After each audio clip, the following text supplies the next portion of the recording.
Hello guys, good morning. আজি ৰাতিপুৱা শুই উঠি ফোনটো লগাইছো।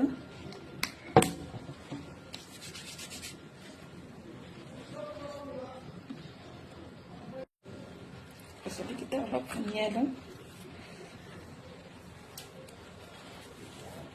কাৰণ কিয় ষ্টাৰ্ট কৰিছোঁ ৰাতিপুৱা শুই উঠি আপোনালোকে চাব।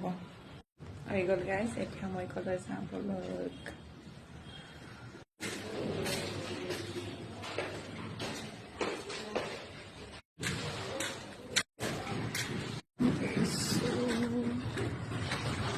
মানে গাইজ চব্জি বেপাৰী চাই আছোঁ, চব্জি বেপাৰী বজাৰ যাব নোৱাৰিম এতিয়া, ৰাস্তাতে ৰখি আছে।